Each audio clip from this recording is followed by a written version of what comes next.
All right, so good afternoon. Wanted to just touch on a couple of things really quickly. This week I've seen loads of New Year's resolutions and things that we're going to do and all this and that, and all that's great. New year, new you, I get it.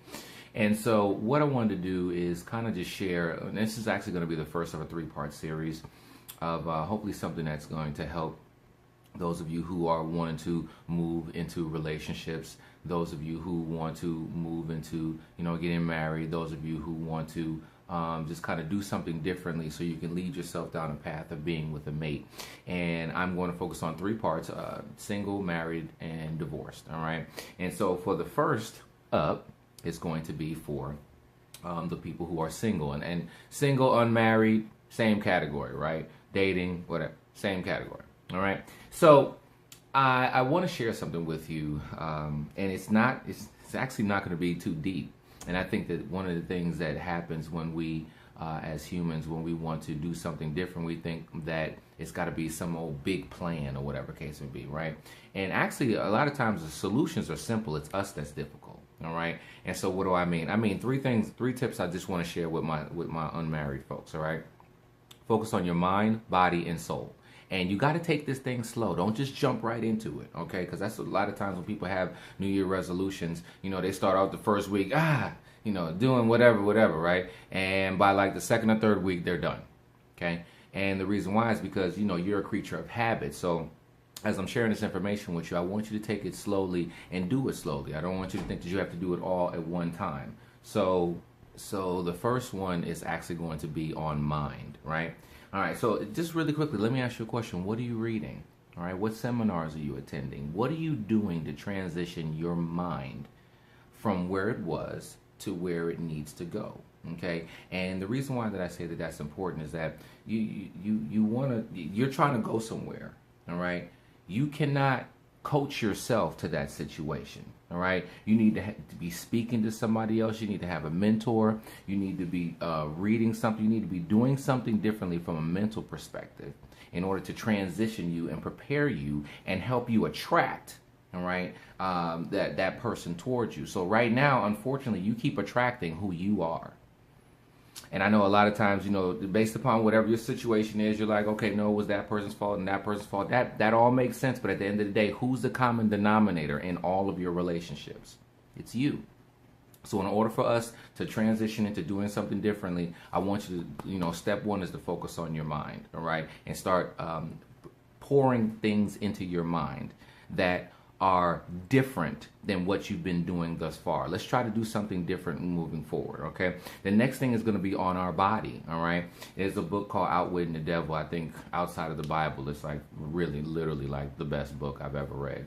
And so it's basically the author Napoleon Hill was talking to the devil, right? And he's just like, what are the ways that you get people, right? And he said he gets people three ways: food, sex, and the ability to not keep your mouth shut. Okay, so let's look at food. Well, and he said, and he broke it down. The reason why for food, because if you're consuming the wrong things, all right, it's going to make you, sluggish. It's going to make you slower, right? Then when you go to try to do what you're supposed to do, you're not able to do it. All right. And if that keeps happening over time, then here comes illnesses and things of that nature. So we have to understand that we have to start really looking at the things that we are consuming. I don't care if you're watching What the Health on Netflix or whatever. Let's really start looking at the things that we intake. What about our vitamins? Okay. You're always talking about you're tired. What have you had a B12 shot? It's about $30. All right. It resets your clock and gives you an opportunity to improve a lot of things when it comes to your body. And I know a lot of us want to go into the New Year's and start talking about, exercising. That's great. You have to be careful with that, all right? Because a lot of times you want to come out and, the first, the second, the third, the fourth, you working out every day, right? All right, just all in the way, right? And so then you miss on the fifth and the sixth. And then within 2 to 3 weeks, because you start feeling like a failure, because you're starting to miss some days or for whatever reason, you're not working out no more. And I know that doesn't happen to you. It just happens to everybody else you know. All right. So take it slowly. Maybe just pick one day a week that you need to do some additional exercise, whatever case it be. Take it slowly. All right. But let's just start working on our bodies a little bit more, because as we do that, we're going to have the energy to go out here and really do what we were really called to do. Right. And the last one is soul. And that just makes it so easy, ladies and gentlemen. Whoever your God is, whatever deity that you pray to, we need to move a little bit closer to that. All right. And for those of you, I know a lot of times it doesn't matter what you have done in the past. Let me tell you something. Come as you are, all right? Dirty, busted, disgusted, whatever case it be, doesn't matter. You don't have to be perfect in order to go to church, all right? In order to go to your church or whatever you go to. You don't. As a matter of fact, the dirtier you are, it's actually the better you are. It's kind of like church. You have to look at it as a hospital, right? How many well people are in the hospital, right? Well, church is the hospital for sick people, okay? Up here, all right? And we all need some work up here, right? So I want to encourage you to just, to move a little bit closer from a spiritual perspective in the direction that, I don't care if you were raised on it or something that you're converted to, whatever. Let's move a little bit closer. So, ladies and gentlemen, that's mind, body, and soul. Don't want to take up too much more of your time. The next one I'm going to do is actually going to be for my married people. But I want to just leave you with this.